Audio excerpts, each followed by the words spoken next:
Ini ada beberapa kaidah. Qad yaqa'u tabyinu muttasilan nahwu minal fajr ba'da qawli al khaitul abyadu minal khaitil aswad. Ini lebih susah lagi. Lebih susahnya gini. Di Quran itu ada beberapa lafaz yang maknanya itu tidak semestinya. Saya ulang lagi, di Quran itu ada beberapa lafaz yang maknanya itu dari awal tidak semestinya. Nah, tidak semestinya ini oleh ulama ahli sastra Arab, ahli balaghah kalau dalam bahasa Arab disebut tasbih. Apa?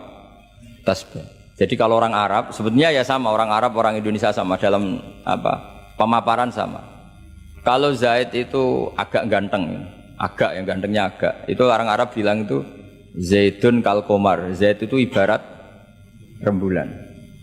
Tapi kalau ganteng sekali dan susah ditandingi, itu orang Arab akan bilang Zaidun qamarun. Zaid itu rembulan. Sehingga dalam kitab-kitab madaih, kitab-kitab yang memuji Nabi itu disebut anta samsun, anta badrun. Engkau ibarat matahari, engkau ibarat rembulan. Itu adat tasbihnya, kata seperti dibuang. Apa kata seperti? Dibuang. Sama di Indonesia juga sama. Kalau orang ahli orasi ilmiah yang ketika orasi itu kendel sekali, apalagi zaman revolusi, ketika ada orasi yang menggelegar disebut singa podium. Tidak seperti singa, tapi langsung dikatakan singa podium. Itu ada tasbih, namanya dalam bahasa Arab disebut apa? Tasbih. Nah, problemnya ada beberapa ayat yang dari awal Allah menggunakan itu tidak untuk makna semestinya, tapi untuk apa? Tasbih. Tasbih itu ya tadi hanya menyerupakan, berhubung sesuatunya detail.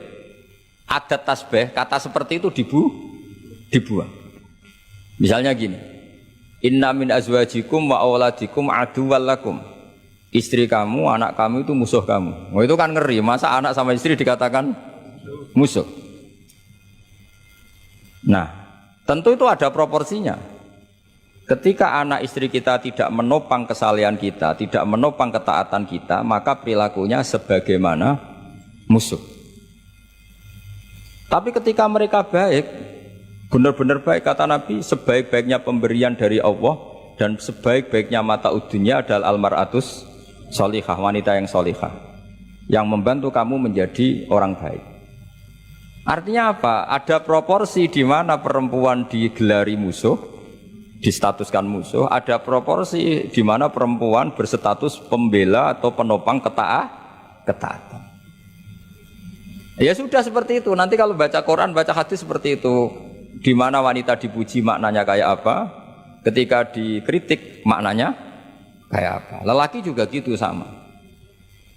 Sehingga banyak ulama yang merumuskan hubbul mal misalnya, mencintai harta.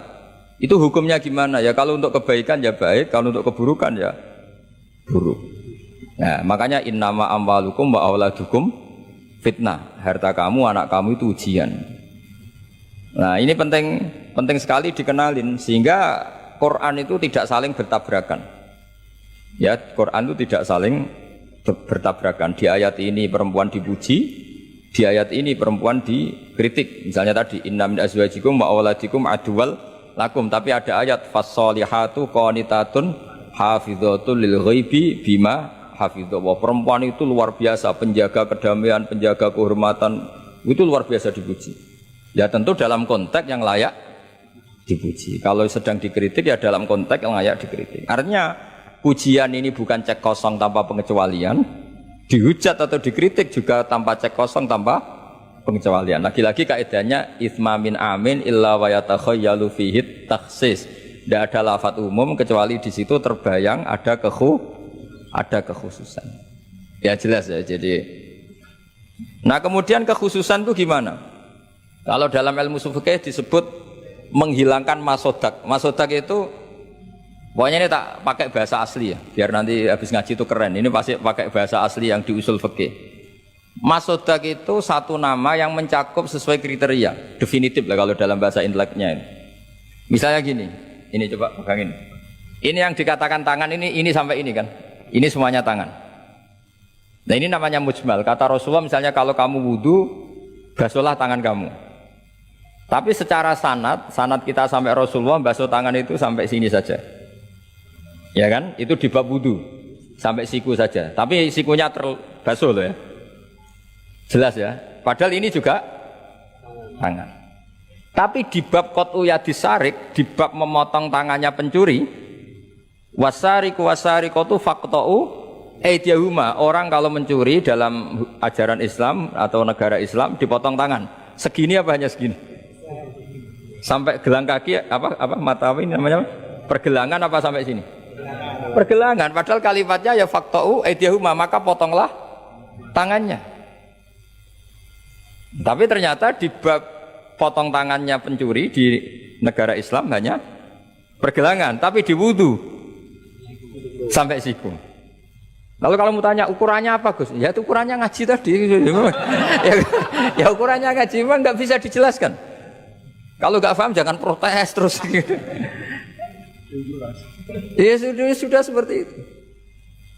Apalagi misalnya di Quran disebut jika kamu tahallul dari haji maupun umroh, mukhallikina ru'usakum, itu lafadznya mukhallikina ru'usakum, memotong kepala.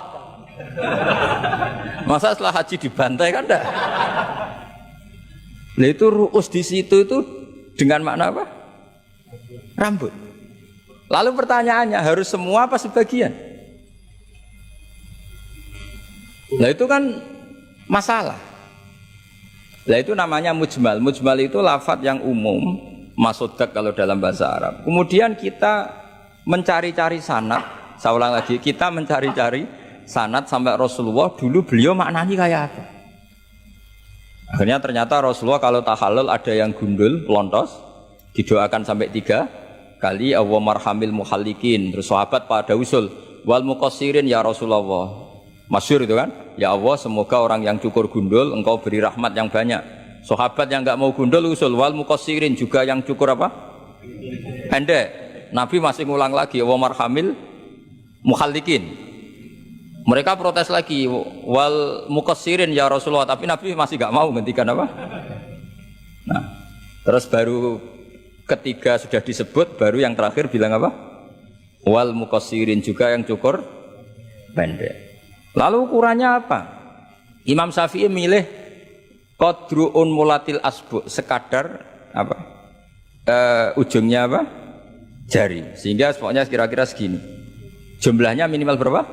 3. Nah seperti itu mau tidak mau lafadz itu mujmal, kita tidak pernah bisa tahu tanpa sanad ke Rasulullah Shallallahu Alaihi Wasallam, karena Nabi yang punya otoritas litubayyina linnasi ma nuzzila ilaihim. Kamu Muhammad yang punya otoritas menjelaskan apa yang saya turunkan. Karena kalau tanpa Nabi tidak bisa. Misalnya Allah hanya ngendikan wa yuqimunas shalat, orang baik adalah yang mendirikan sholat. Jumlah rakaatnya kamu tahu tanpa Nabi? Nggak tahu kan, mana yang wajib, mana yang sunat juga enggak. Makanya ketika ada orang mau belajar sholat sama Nabi, kata Nabi sudah di sini aja nginep kan. Terus kamu sholat terus di belakang saya. Setelah 3 hari nginep, Nabi ngajarinya mau gini dok, sallu kama ra'aitumuni usolli, ya sudah niru saya. Jadi Nabi nggak pernah ngajar kayak di kampus-kampus nulis terus nerangin itu enggak. Kalau ada orang belajar sholat, ya Rasulullah saya ajarin sholat sebagaimana sholat engkau. Ya sudah nginep di sini 3 hari, kamu sholat di depan. Ya sudah, terakhir mau boyong, Nabi hanya ngendikan sallu kama ra'aitumuni usolli, ya sudah kamu sholat kayak saya. Ketika musim haji juga gitu. Orang disuruh haji, kata Nabi, apa saja yang saya lakukan dilihat ya. Ya Rasulullah. Setelah selesai haji, Nabi hanya ngendikan litakhudhu anni manasikakum apa? Litakhudhu anni manasikakum, ya sudah kamu mengambil cara ibadah haji dengan melihat saya. Nah, cara-cara seperti itu sebenarnya lebih efisien ketimbang tag. Karena kalau tag itu bias. Sudah bias, kalau umum mesti potensi taksis, ya, potensi apa? Taksis. Ya jelas ya. Jadi ini saya teruskan lagi ya.